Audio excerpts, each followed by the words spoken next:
Привет, я Влад. В этом видео мы будем делать примитивную коллекцию для дизайн-систем.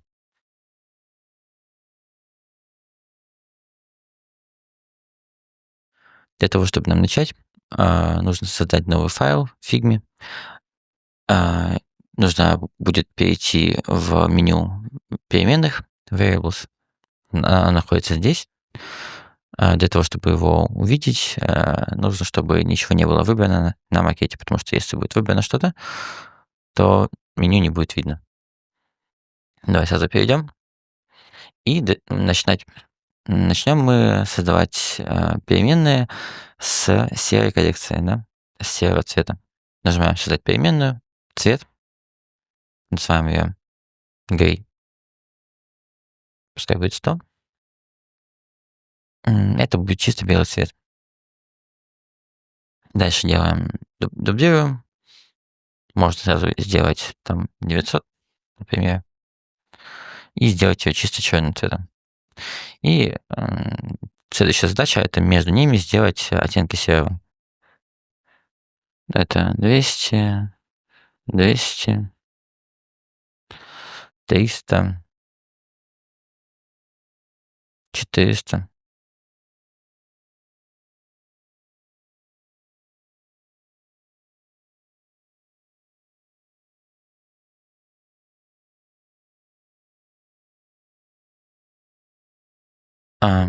Теперь заполняем цвет.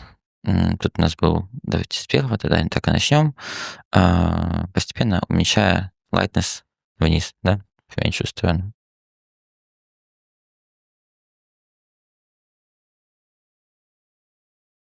70, 60, 50.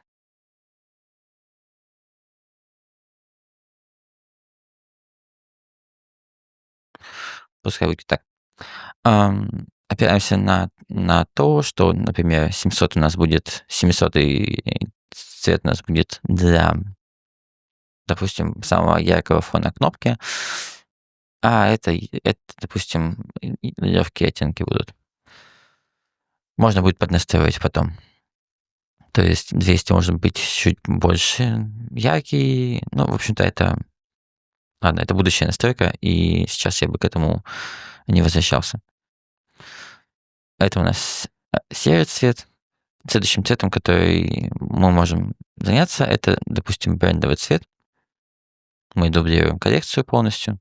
Да, кстати, навигация по меню.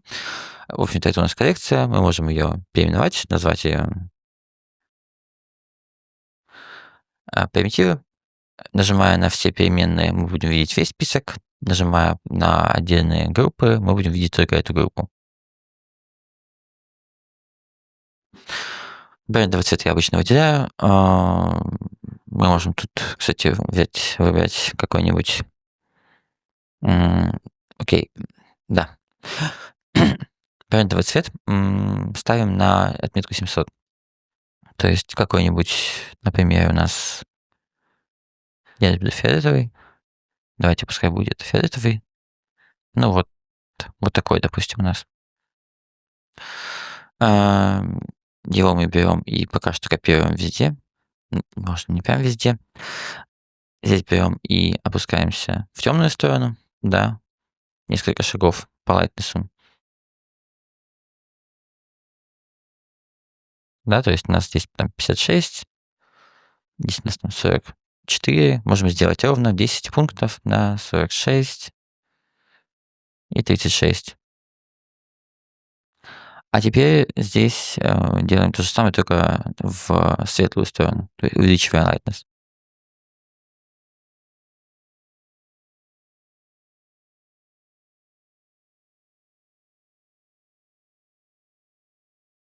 Да, тут видно, что чуть-чуть не хватит. Сейчас посмотрим. И чуть-чуть там поднастроим. У нас получается здесь 76, допустим, будет 72.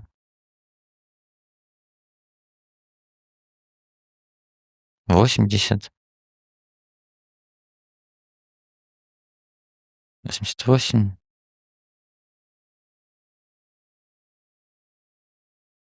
93, допустим. Видно, что, да, светлые оттенки, они,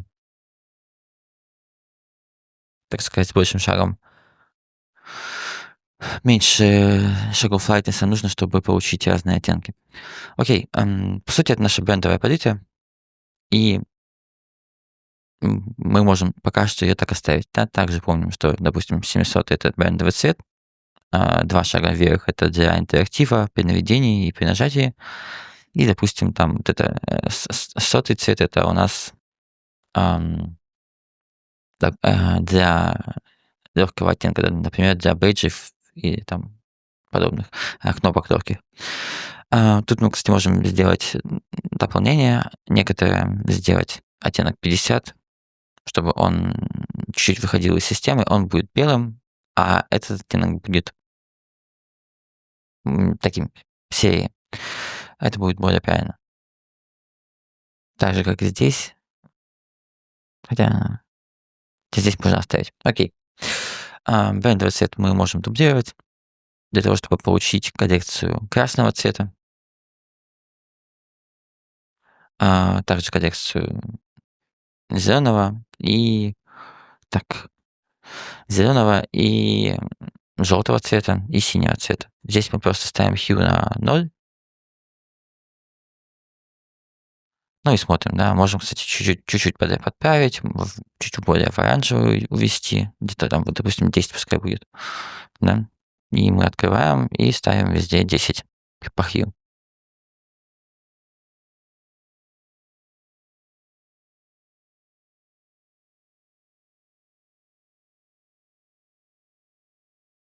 Так мы получили коллекцию красного цвета, которая, ну, в какой-то степени сочетается с брендовым цветом.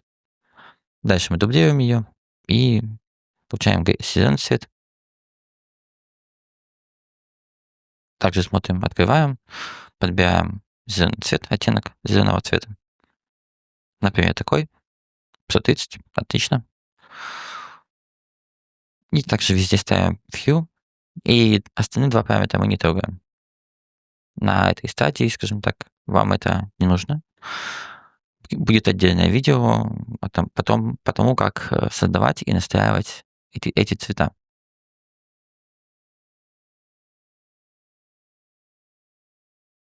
Также делаем с желтым цветом. Такой, да, хочется. Вот такой, наверное. 62 пускай будет.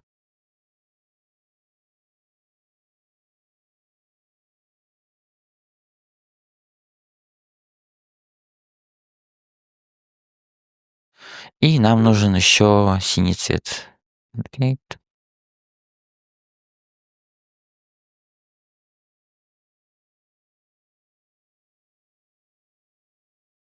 Такой голубой, да, так сделаем.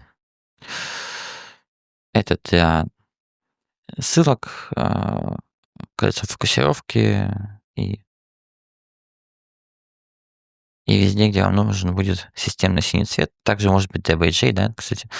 Бейджи синие могут быть, системные уведомления. И вот таким образом мы получаем коллекцию примитивов. Мы можем сейчас попробовать какой-нибудь плагин использовать для того, чтобы их вывести на страницу. Например, такой. Да. Как раз он выведет, да, все ваши переменные в такие вот прямоугольники.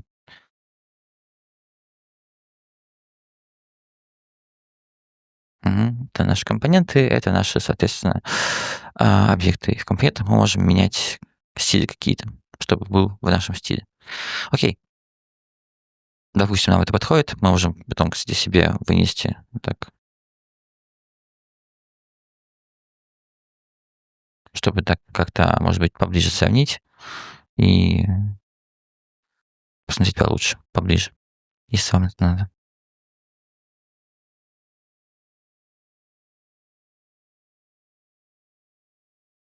Окей.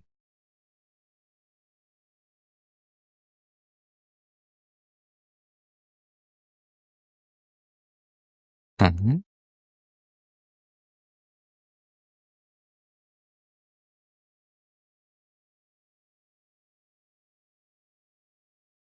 Мгм. И, допустим, на 50, и я бы вот так убрал. Час. И здесь фильм, и как-то так, да? Ам, Можно тут как раз вот посмотреть, как у нас, накладывается палитра, да. Мы видим, что, ну, плюс-минус все цвета смотрятся нормально. Окей, тут, кстати, не будет применено, да, переменных, тут будут чисто цвета, плагин, вот плагины так работают. На этом все. Коллекция примитивов у нас есть, и мы можем переходить к семантической коррекции. Небольшое дополнение к тому, что мы с вами сделали. Перед тем, как мы начнем делать семантику, необходимо нашим цветам настроить скопинг и отображение, да, и публикацию. Во-первых, мы делаем hide from publishing, во-вторых, мы убираем эти цвета из скопа, чтобы эти цвета не мешали в макетах, когда мы создаем там элементы и выбираем какой-то цвет. Это важно сделать, ну, для того, чтобы как раз-таки эти цвета не мешали. Их много, они разные, и их нельзя использовать в макетах. Именно поэтому мы их скрываем и убираем. Такое вот небольшое дополнение. Такое вот небольшое дополнение. Мгм.